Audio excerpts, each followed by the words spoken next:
네, 청구인 대리인 장승우 변호사입니다. 저는 이 사건 탄핵소추 사유와는 살짝 비껴나서 피청구인이 오염시킨 헌법의 말에 대해서 말씀드리려고 합니다. 피청구인이 헌법에 대해 언급했던 말을 일별해 보면서 그가 얼마나 왜곡된 헌법 인식을 가지고 있었는가 하는 점을 살펴보겠습니다. 말은 같은 말을 사용하는 언어 공동체의 구성원들이 서로 소통하는 수단이자 생각을 담는 그릇이라고 합니다.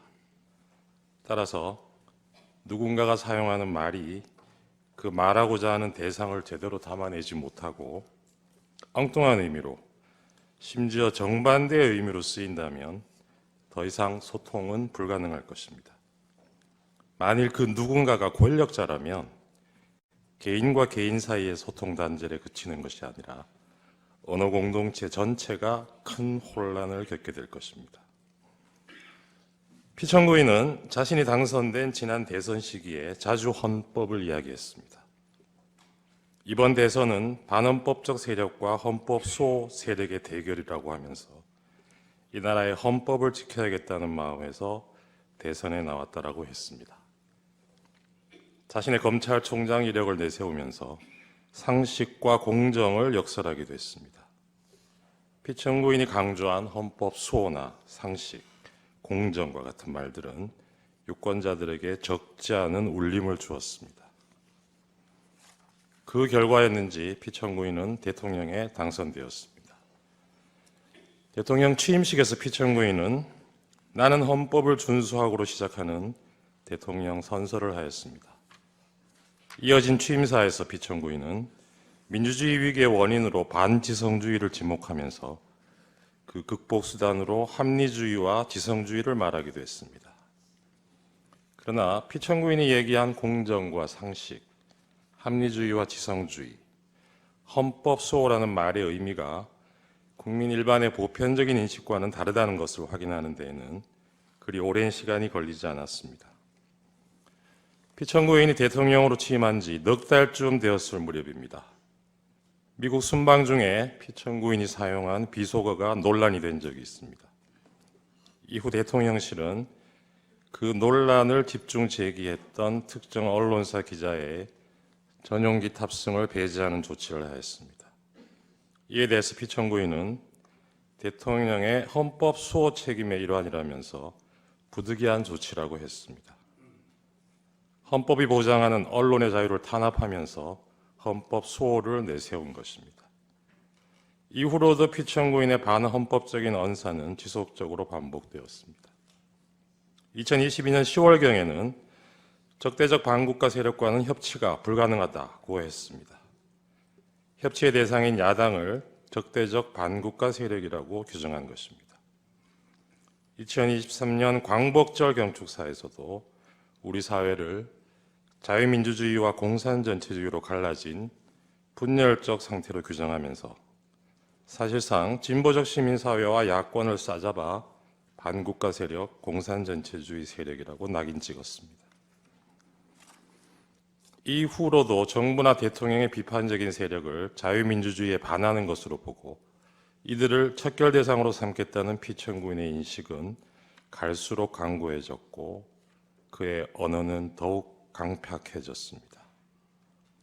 피청구인의 이러한 언행에 민심이 등을 돌린 것은 당연한 일이었습니다.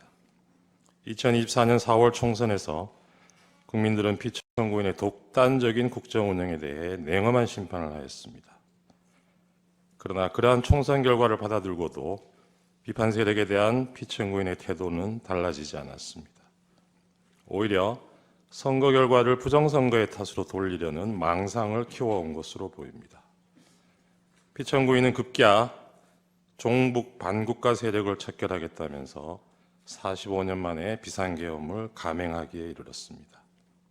12.3 그날 대국민 담화를 필두로 피청구인은 일련의 어지러운 말들을 쏟아냈습니다. 그날 밤 담화문에서 피청구인은 야당의 입법 독재가 헌정 질서를 짓밟고 있다고 했고 내란을 획책하는 명백한 반국가 행위라고 규정했습니다. 국회는 범죄자 집단의 소굴이 되었고 자유민주주의 체제를 붕괴시키는 괴물이 되었다고 했습니다. 그러면서 폐악질을 일삼은 만국의 원흉, 파렴치한 종북 반국가 세력들을 일거에 척결하고 자유헌정 질서를 지키기 위해 비상계엄을 선포한다고 했습니다. 피청구인이 말하는 자유헌정 질서, 즉 자유민주적 기본 질서의 핵심 요소는 복수정당제 하에서 야당으로 대표되는 정치적 반대파를 존중하고 보호하는 것입니다. 피청구인은 대국민 담화에서 존중과 보호의 대상인 이들을 척결하겠다고 했습니다. 이것은 자유민주적 헌정 질서를 파괴하겠다는 것과 다를 바 없습니다. 그런데도 이 대목에서도 피청구인은 자유민주적 헌정 질서를 지키기 위해서라고 강변했습니다. 자유민주적 기본 질서에 대한 피청구인의 이러한 전도된 헌법 인식은 자신이 검토하였다고 실토한 포고령에도 오롯이 드러나 있습니다. 포고령에는 피청구인을 비판해온 모든 세력들이 망라되어 있고 이들을 영장 없이 체포할 수 있다고 되어 있습니다. 한마디로 비상계엄을 통해 자신에 대한 모든 정치적 반대파들의 입을 틀어막고 손발을 묶으려 한 것입니다. 그러면서 피청구인이 내세운 것은 역시나 자유민주주의의 수호를 위해서라는 것이었습니다. 존경하는 재판관님, 12.3 비상계엄은 1987년 민주화 이후 차근차근 내디뎌 온 민주공화정의 도정을 물어 돌리려는 것이었습니다. 무모하지만 위험천만한 도발이었습니다. 그러나 피청구인이 이 역주행을 기도하면서 간과한 것이 있었습니다. 그것은 바로 우리 국민들이 온몸으로 저항의 민주주의를 지켜내는 과정에서 체득하고 어느새 DNA에까지 각인된 우리가 주권자라는 시민의식이었습니다. 피청구인이 내팽개친 헌법 수호자로서의 책임을 국민들이 자임하고 나섰던 것입니다. 비상계엄 선포 직후 권력자의 헌정 파괴 시도를 저지하기 위해 많은 시민들이 국회로 달려왔습니다. 그 모습은 대한민국의 주권은 국민에게 있고 모든 권력은 국민으로부터 나온다는 헌법 제1조가 현실에서 작동하는 것을 확인시켜주는 감동적인 장면이었습니다. 이날 우리는 살아 숨쉬는 헌법의 실체를 온몸으로 느끼는 실로 역사적인 체험을 한 것입니다. 이러한 경험은 앞으로 설령 독재를 꿈꾸는 또 다른 몽상가의 또 다른 헌법 파괴 시도가 있더라도 그로부터 민주공화국을 지켜내는 원동력이 될 것이라 믿습니다.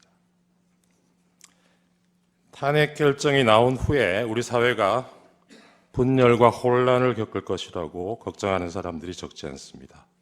그러나 주권자가 헌법을 지켜낸 우리의 경험은 그러한 혼란을 극복하는 과정에서도 많은 지혜를 줄 것입니다.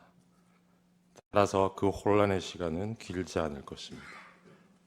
존경하는 재판관님, 피청구인은 자유민주주의를 무너뜨리는 언동을 하면서 자유민주주의의 수호를 말했습니다. 헌법을 파괴하는 순간에도 헌법 수호를 말했습니다. 이것은 아름다운 헌법의 말, 헌법의 풍경을 오염시킨 것입니다. 제가 좋아하는 노래 가사에 이런 구절이 있습니다. 세상 풍경 중에서 제일 아름다운 풍경, 모든 것들이 제자리로 돌아가는 풍경. 이 노랫말처럼 모든 것들이 제자리로 돌아가고 우리도 하루빨리 평온한 일상으로 돌아갈 수 있기를 소망합니다. 저는 그 첫 단추가 권력자가 오염시킨 헌법의 말들을 그 말들이 가지는 원래의 순수한 의미로 돌려놓는 데서 시작되어야 한다고 믿습니다. 국민과 함께 이 사건 탄핵 결정문에서 피청구인이 오염시킨 헌법의 말과 헌법의 풍경이 제자리를 찾는 모습을 꼭 보고 싶습니다. 감사합니다.